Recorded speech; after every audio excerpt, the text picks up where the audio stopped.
We're talking about weekend warriors, and there's a new trend in food, eating like the Aztec warriors. Here to tell us how we can achieve the astounding fitness and energy levels of this mighty civilization is author of the Aztec diet, Dr. Bob Arnott. Welcome, Bob. Hey, it's great to be here. You look like an Aztec. We're going to have to get you an Aztec name. I don't even know what an Aztec looks like. I don't have any frame of reference. I don't have any face paint on. So, but I'm intrigued, quite honestly, about this Aztec diet. When did you become aware of the Aztec diet?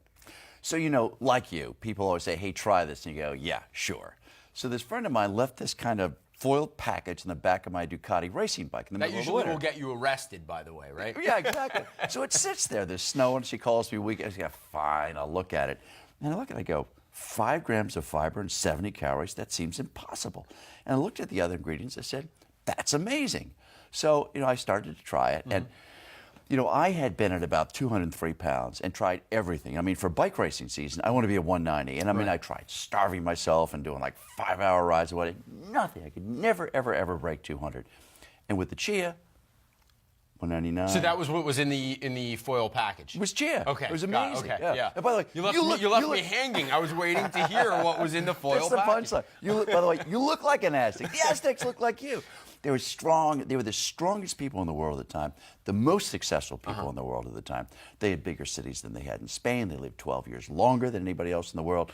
And it was all because they had these amazing, amazing grains, Chia being the top of them. So is Chia considered, we refer to miracle foods these days. Is Chia considered a miracle food in your opinion? Well, it really is because of its properties. The big thing that it does more than anything else is it really fills you up. I mean, it really is. You know how if you're trying to make weight. Well, you said how much fiber was in it? 5 grams and 70 calories. Right, yeah. So 5 grams of fiber is a decent serving, but fiber definitely keeps you full. So it keeps you full. But the other thing that's so interesting about it is that it makes what we call this mucilaginous gel. It's just techno. You put this in a cup of water, it's going to expand 7 times its size. You put that in its stomach, it's going to expand. In fact, one of the cover stories of the diet said, better than lap band surgery. And it is, because you're so full. I got to tell you, though, so this is Chia that we have over here. Now, is this something that we cook, or do I just watch TV and pick at the Chia? So it's such a good question because as opposed to any other kind of food, it's an ingredient as opposed to something you just eat. Okay. So you put it in smoothies, you can bake it with salmon, you can put it on your cereals, you can put it on your yogurt, but it is an ingredient, which is why it's just beginning to gain popularity. So here's a tough one. All right, I'm ready. If the Aztecs were so amazing and Chia was so amazing, why did the Aztecs disappear? Gunpowder. Okay. No, but there are a couple of reasons. So first of all, the Spaniards figured this out. They would go, the Aztecs would go out for 2 weeks and fight them, and they were incredible fighters.